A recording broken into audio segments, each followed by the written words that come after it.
Hello বন্ধুরা, আজকে আমরা ওয়েস্ট বেঙ্গল পুলিশ কনস্টেবল মেন্সের ইংলিশ সিলেবাস নিয়ে আলোচনা করব। আমরা দেখব কোন কোন বিষয়গুলি থেকে এক্সামে কোয়েশ্চেন আসবে, আর সেই জিনিসগুলো আমরা এক্সামের জন্য তৈরি করব। ওকে, তাহলে শুরু করা যাক। দেখো, প্রথমেই আছে সাবস্টিটিউশন।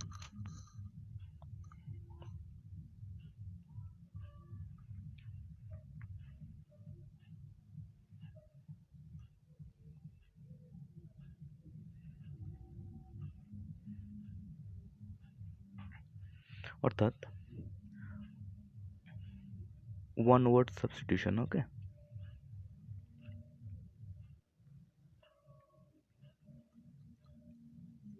তাহলে মেইন এক্সামে কিন্তু ওয়ান ওয়ার্ড সাবস্টিটিউশন থেকে কোয়েশ্চেন আসবে। তাছাড়া প্রতি বছরই এখান থেকে 2 বা 3টে কোয়েশ্চেন কিন্তু এসে থাকে। কাজেই আমরা এই বিষয়টি কিন্তু ভালো করে প্রিপেয়ার করব। কেমন?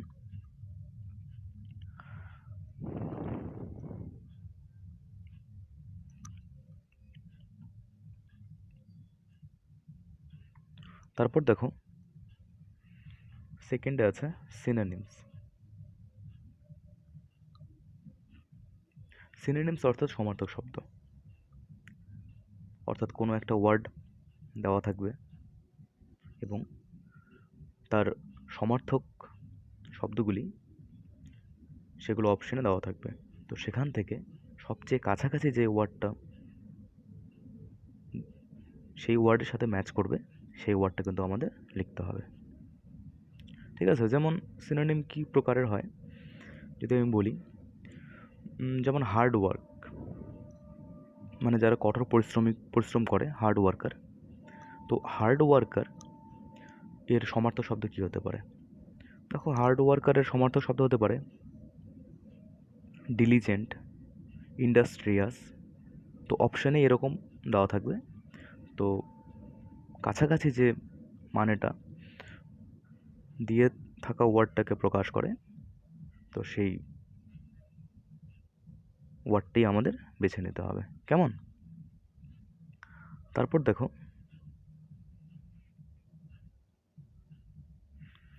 3 নম্বরে আছে অ্যান্টোনিম।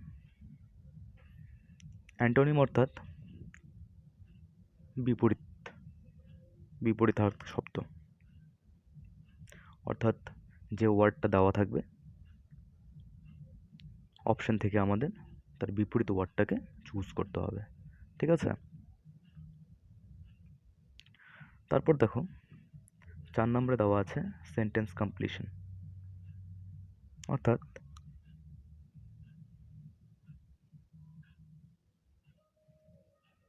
সেন্টেন্স কমপ্লিশন অর্থ হলো যে কোনো একটা সেন্টেন্স দেওয়া থাকবে, সেটা শূন্যস্থান আকারও থাকতে পারে।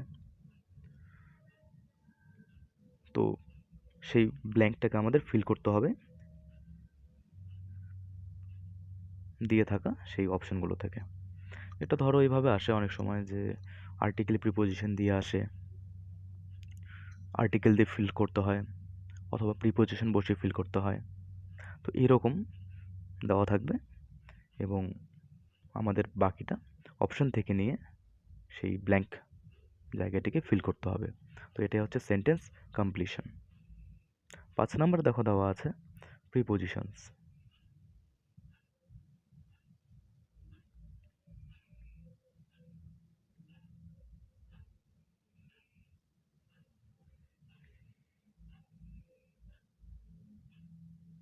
ওকে, তো 5 নম্বরে দেওয়া আছে প্রিপোজিশনস। তো প্রিপোজিশনস অর্থাৎ বাংলায় যাকে বলা হয় থাকে অব্যয়পদ। On, in, at, under, beneath, beside, above, into, এসব হচ্ছে প্রিপোজিশন।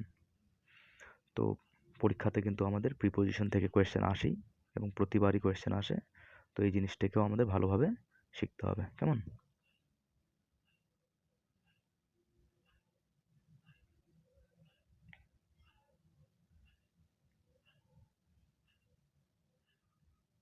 তারপর নম্বরে দেখো আমাদের দেওয়া আছে ট্রান্সফরমেশন। অর্থাৎ ট্রান্সফরমেশন অর্থ হলো যে বাক্য পরিবর্তন। বাক্য পরিবর্তন বলতে তোমরা সবাই জানো প্রত্যেকে। তো যেমন সিম্পল থেকে কমপ্লেক্স, কমপ্লেক্স থেকে সিম্পল, সিম্পল থেকে কম্পাউন্ড, কম্পাউন্ড থেকে সিম্পল, অথবা অ্যাফার্মেটিভ থেকে নেগেটিভ, নেগেটিভ থেকে অ্যাফার্মেটিভ, স্টেটমেন্ট থেকে কোয়েশ্চেন, কোয়েশ্চেন থেকে স্টেটমেন্ট, স্টেটমেন্ট থেকে এক্সক্লেমেশন। তো এইরকম দিয়ে থাকা সেন্টেন্সটিকে কিসে করতে হবে সেটা আমাদের বলা থাকবে, এবং সেই অনুযায়ী আমাদের সেন্টেন্সটাকে ট্রান্সফর্ম করতে হবে। বাক্যান্তর অর্থাৎ বাক্য পরিবর্তন। 7 নম্বরে দেখো দেওয়া আছে active and passive.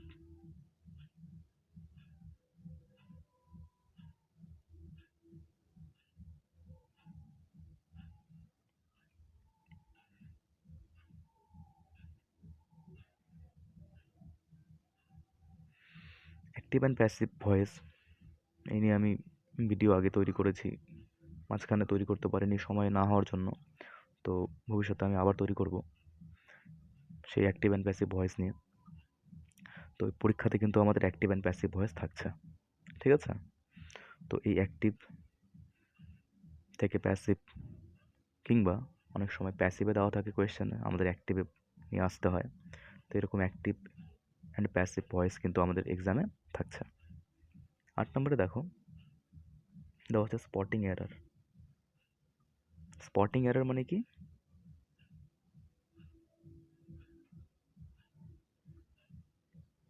Spotting error মানে একটা বাক্যে তার কোনো একটা অংশে ভুল দেওয়া থাকবে, তো সেই ভুলটিকে আমাদের, অর্থাৎ এরারটিকে আমাদের স্পট করতে হবে, এবং যদি কোথাও ভুল না থেকে থাকে তাহলে আমাদের নো এরার করতে হয়। তো এটাই হচ্ছে স্পটিং এরার। তো এখান থেকেও কিন্তু কোয়েশ্চেন হয়, এবং আমাদের ডাব্লিউবিপি কনস্টেবল মেইনসে কিন্তু ইংলিশ থেকে স্পটিং এরারে কোয়েশ্চেন এসে থাকে প্রতিবারই। তারপর 9 নম্বরে দেখো, 9 নম্বর আছে প্যাসেজ কমপ্লিশন।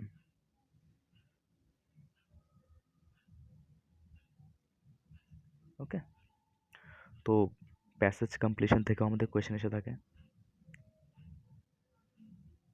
তারপর 10 নম্বরে আমরা দেখব যে 10 নম্বরে আমাদের রয়েছে সেন্টেন্স অ্যারেঞ্জমেন্ট। এটা খুব ইজি একটা টপিক, এখান থেকেও কোয়েশ্চেন এসে থাকে পরীক্ষাতে। এখানে আমাদের সেন্টেন্সগুলোকে অ্যারেঞ্জ করতে হয় অ্যাকর্ডিং, যেভাবে নির্দেশ দেওয়া থাকে সেই অনুযায়ী। তারপর দেখো সবথেকে গুরুত্বপূর্ণ যেটা জিনিস পরীক্ষায় 2-3টে এসেই থাকে এবং প্রতিবার এসে থাকে, কোনোবারও বাদ যায় না, সেটা হচ্ছে ইডিয়ামস অ্যান্ড ফ্রেজেস। ওকে, এটা হচ্ছে ইডিয়াম অ্যান্ড ফ্রেজেস, যাকে আমরা বাংলায় বলে থাকি বাগধারা।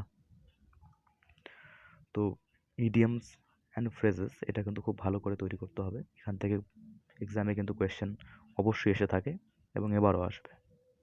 ওকে, তারপর দেখো 12 নম্বরে বলা আছে সেন্টেন্স ইমপ্রুভমেন্ট। সেন্টেন্স ইমপ্রুভমেন্ট আর কিছুই না, হয়তো ওই যেভাবে স্পটিং এরার করতে হয় ওখানে যেমন ভুল দেওয়া থাকে এবং আমাদের সেটা ফাইন্ড আউট করতে হয় এবং অপশন থেকে নিয়ে সেটাকে ফিল আপ করতে হয়, যদি না থাকে তো নো এরর করি। সেন্টেন্স ইমপ্রুভমেন্টের ক্ষেত্রেও ঠিক অনেকটা সেরকমই, যে এখানে আমাদের কোনো একটা ওয়ার্ড হয়তো তার থেকেও ভালো ওয়ার্ড আমরা বসাতে পারি, সেটাকে অমিট করে অর্থাৎ উঠিয়ে দিয়ে। তো অপশানে দিয়ে থাকা সেই অপশন থেকে আমাদের শব্দগুলি থেকে যদি মনে হয় যে না প্রদত্ত ওয়ার্ড থেকে এই ওয়ার্ডটি দিলে সেন্টেন্সটি ভালো হয়, ভালো এক্সপ্রেস করে, তাহলে আমাদের সেইটা দিয়ে ফিল আপ করতে হয়।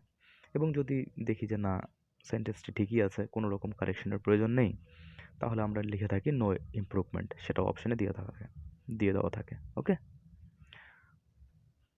তারপর 13 নম্বর দেখো প্যারা কমপ্লিশন।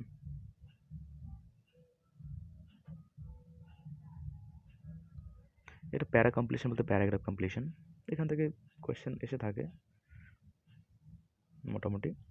তো এটাও আমরা করব। ওকে, তো নেক্সট দেখো আছে একটা গুরুত্বপূর্ণ জিনিস, এখান থেকে মিনিমাম 2টো বা 1টা কোয়েশ্চেন কিন্তু এসে থাকে প্রতিবারই, সেটা হচ্ছে স্পেলিং টেস্ট। ওকে, সেটা হচ্ছে স্পেলিং টেস্ট। তো কোনো মানে কোয়েশ্চেনের যে ওয়ার্ডটি দেওয়া থাকে সেটি মিসস্পেলড থাকে, অর্থাৎ সেখানে বানান ভুল থাকে, এবং আমাদের অপশানে দিয়ে থাকা সেই শব্দগুলি ভালো করে পড়ে যাচাই করে দেখতে হয় যে কোন ওয়ার্ডটা ঠিক আছে। বা অনেক সময় হয়ে থাকে যে অপশানে দিয়ে থাকা অপশান থেকে আমাদের খুঁজে বের করতে হয় যে কোন অপশানটা ঠিক আছে, মানে কোন অপশানটার ওয়ার্ডটিতে একটিও বানান ভুল নেই। তো সেটা আমাদের কারেকশন করে হচ্ছে spelling test.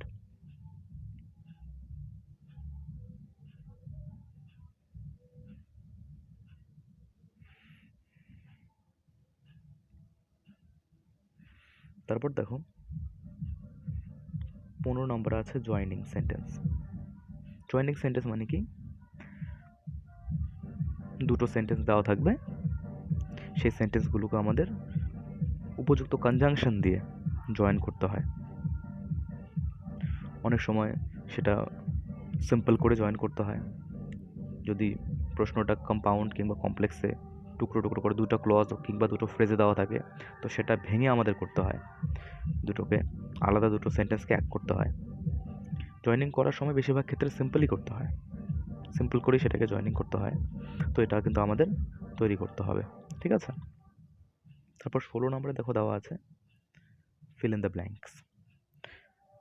Fill in the blanks এটা পরীক্ষাতে এসেই থাকে প্রতিবারই, এটা আর্টিকেল প্রিপোজিশনের দিক থেকেও এসে থাকে, সেইভাবে এসে থাকে, অথবা শুধু প্রিপোজিশন দিয়েও করতে হয়, ঠিক আছে।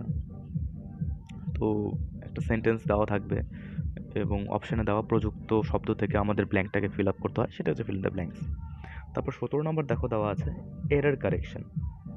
এটা আগে যেমন ছিল, এখানে একটু বলা আছে যে ফ্রেজ ইন বোল্ড, অর্থাৎ এখানে এরর যে অংশটিতে থাকবে, অর্থাৎ সেন্টেন্সের যে অংশটিতে এরর থাকবে অর্থাৎ ভুল থাকবে, সেটা বোল্ড করে আন্ডারলাইন করা থাকবে। এখানে আন্ডারলাইন না, এখানে ফ্রেজটাকে ওই অংশটিকে বোল্ড করে দেওয়া থাকবে, মানে যে সেন্টেন্সের যে পার্টটিতে এরর আছে সেই পার্টটি সম্পূর্ণ বোল্ড আকারে থাকবে। তো সেখান থেকে আমাদের যা আইডেন্টিফাই করে সেটাকে কারেক্ট করতে হবে। এবং দেখো সবার শেষে 18 নম্বর আছে এরর কারেকশন। এটা হচ্ছে বলেছে আন্ডারলাইন পার্ট, অর্থাৎ যে সেন্টেন্সের যে অংশটিতে এরর আছে বা ভুল আছে সেই অংশটি আন্ডারলাইন করে দেওয়া থাকবে, সেখান থেকে আমাদেরকে কারেকশন করতে হবে, ঠিক আছে। তো বন্ধুরা এটাই হচ্ছে WBP constable 2021 lady and male কনস্টেবলের যে ইংলিশ সিলেবাস। তো এখান থেকে কিন্তু আমাদের ভালো করে করতে হবে, এবং এখান থেকে এসব থেকে কোয়েশ্চেন এসে থাকে।